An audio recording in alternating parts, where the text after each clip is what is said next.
সব রাজনৈতিক দলের ঐকমত্যের ভিত্তিতে জুলাই সনদ সই হবে বলে জানিয়েছেন তথ্য উপদেষ্টা মাহফুজ আলম। দুপুরে কেন্দ্রীয় শহীদ মিনারে তথ্য মন্ত্রণালয়ের এক অনুষ্ঠানে এসব জানান তিনি। সকালে শহীদ মিনারে তথ্য সম্প্রচার মন্ত্রণালয় আয়োজিত পুনর্জাগরণ র্যালি শেষে সমাপনী বক্তব্যে তিনি একথা বলেন মূলত যেই বিষয়গুলোতে সব দলের ঐকমত্য আছে, ঐতিহাসিক এবং ভবিষ্যৎ বাংলাদেশের জন্য সেই বিষয়গুলো ইতোমধ্যেই সন্নিবেশিত হয়েছে।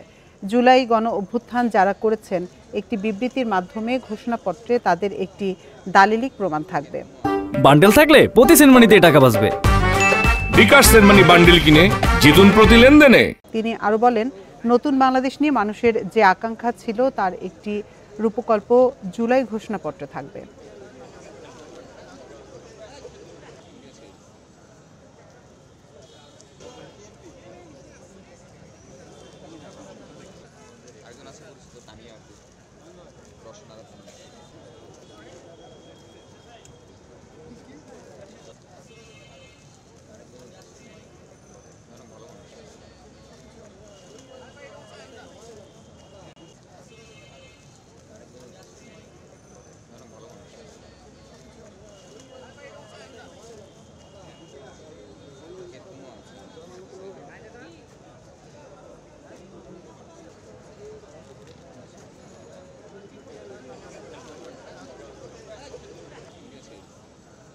সনদ আর ঘোষণাপত্র দুইটা আলাদা জিনিস। সনদ হচ্ছে সবগুলো রাজনৈতিক দলগুলোর সাথে একেবারে পাবলিকলি মানুষ দেখেছে যে কি কি বিষয় নিয়ে আলোচনা হয়েছে, কোন দল কি বিষয়ে একমত হয়েছে, কোন দল কি বিষয়ে একমত হয় নাই, সেটার ভিত্তিতে একটা কমন ডকুমেন্ট প্রস্তুতি চলছে। কম্প্রোমাইজের ভিতর দিয়ে এখন এই একটা জায়গায় এসে পৌঁছেছে।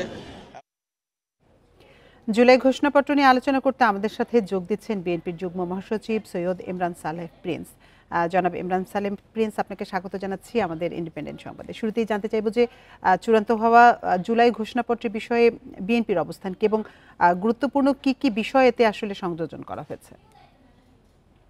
দেখুন, প্রথমে বলি যে জুলাই ঘোষণাপত্রের ব্যাপারে আমরা প্রথম থেকেই খুবই এটা আন্তরিক ছিলাম এবং কয়েক দফা আমরা আমাদেরকে যখন পাঠানো হয়েছে আমরা এটা সংশোধন করে আমরা সেটা সরকারকে পাঠিয়েছি।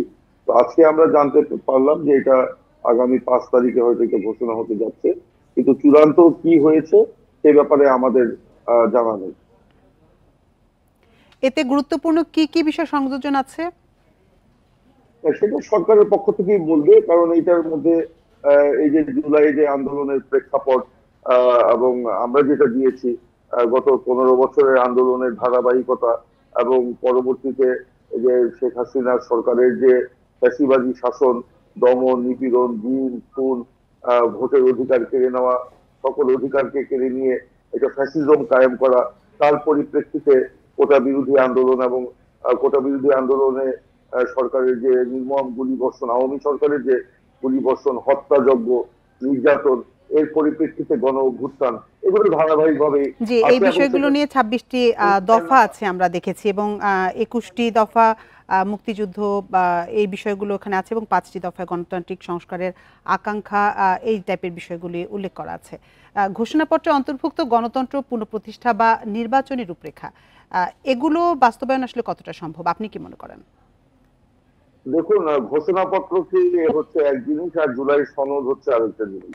জুলাই সনদে ইতিমধ্যেই সকল রাজনৈতিক দলগুলোর সাথে ঐকমত্য কমিশন আলোচনা করে একটি পর্যায়ে পৌঁছে সেটা চূড়ান্তের করণের পর্যায়ে রয়েছে এবং সেখানে অনেক বিষয়গুলোর মধ্যে অনেক রাজনৈতিক দল, সব রাজনৈতিক দল একমত হয়েছে, আবার কারো কারো ভিন্ন মত রয়েছে। যাদের যাদের আমাদের ভিন্ন মত কিছু কিছু রয়েছে সেগুলো আমরা নোট অফ ডিসেন্ট দিয়েই আমরা সেখানে স্বাক্ষর করব।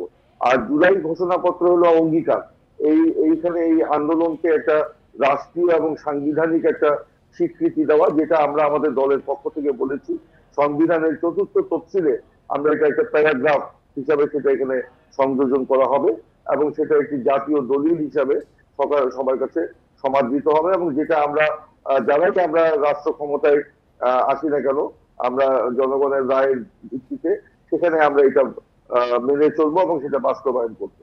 সেই হিসাবে আমরা সরকারের কাছে আমাদের মতামত ব্যক্ত করেছি এবং সরকার কি এটা কতটুকু এটা ফাইনাল করেছে সেই ব্যাপারে এখন পর্যন্ত আমাদের কিছু জানা নেই। জি, ঘোষণাপত্রে বিচারহীনতার সংস্কৃতি নিয়ে কোনো সুনির্দিষ্ট দিক নির্দেশনা রয়েছে কি? এই ব্যাপারে আমার মনে হয় আমাদের পক্ষ থেকে না বলাই ভালো, সরকারের পক্ষ থেকেই বলা উচিত, কারণ এটা একটা গোপনীয় বিষয় ছিল এবং সেখানে আমরা সবাই অঙ্গীকার করেছিলাম যে যেগুলো আমাদের নজরে বা আমলে আনা হবে আমরা আমাদের মতামতটা সরকারকে ব্যক্ত করব, সরকারের পক্ষ থেকেই সেটা বলা হবে। তবে সেটা চূড়ান্ত হওয়ার আগে আমরা যারা এগুলি মুসাবিদা করেছি, অর্থাৎ এগুলিকে সংশোধন করেছি বা আমাদের মতামত দিয়েছে, আমাদের এটা জানিয়ে সেটা প্রকাশ করাটা উচিত হবে বলে আমি মনে করি। এবং সেখানে আমাদের গণতন্ত্রকে পুনঃপ্রতিষ্ঠা করা, নির্বাচনের বিধি ব্যবস্থাকে নিয়ে সামনে নিয়ে আসা, তারপরে সবচেয়ে বড় বিষয় হচ্ছে জনগণের যে সার্বভৌমত্ব এটাকে প্রতিষ্ঠা করা এবং আমাদের মহান স্বাধীনতার যে লক্ষ্য ছিল একটা মানবিক এবং একটা নৈতিক সমাজ গঠন করা, একটা বৈষম্যহীন রাষ্ট্র গঠন করা, সে ব্যাপারে আমাদের অঙ্গীকার আমরা সেখানে পুনর্ব্যক্ত করতে চাই। জি, আপনার কাছে সবশেষে একটি বিষয় জানতে চাই যে জুলাই ঘোষণাপত্র বাস্তবায়নে আপনার দলের ভাবনা কি? না, সেটা জুলাই ঘোষণাপত্রে আসলে কি আছে ফাইনাল পর্যায়ে গিয়ে সেটা তো আমার দল এখন পর্যন্ত সেটা জানে না। আমাদের কাছে কয়েক দফায়, যেমন ফেব্রুয়ারির 12 তারিখে দেওয়া হয়েছিল, আমরা সরকারকে মতামতটা দিয়েছিলাম। পরবর্তীতে আমার জুলাই মাসের 7 তারিখে আমাদেরকে বলা হয়েছিল যেটা আমরা মতামত দিয়েছি 9 তারিখে, জুলাইয়ের 9 তারিখে। সেটাই করে আবার 27 তারিখে, এই জুলাইয়ের 27শে জুলাই আমাদের কাছে মতামত জানতে চাওয়া হয়েছে। আমরা 29শে জুলাই এটা আমরা আমাদের মতামত সহ সরকারকে আমরা ফেরত দিয়েছি। তো এই চূড়ান্ত পর্যায়ে কি আছে সেটা আমাদের কিন্তু এখন পর্যন্ত জানা নাই। তবে আমরা যেটা বলেছি যে সেটা সাংবিধানিক এবং রাষ্ট্রীয় স্বীকৃতি আমরা দেব এবং সেটা সংবিধানের 4র্থ তফসিলে আমরা সেটা অন্তর্ভুক্ত করব এবং সেই ব্যাপারে আমাদের সকলের অঙ্গীকার আমাদের এই ঘোষণাপত্রের মধ্য দিয়ে এবং জুলাই সনদের মধ্য দিয়ে সেটা অঙ্গীকার বাস্তবায়ন করব, সেটাই আমাদের ব্যক্ত করা হয়েছে। জি, সৈয়দ ইমরান সালে প্রিন্স, আপনাকে অসংখ্য ধন্যবাদ আমাদের সাথে যোগ দেওয়ার জন্য।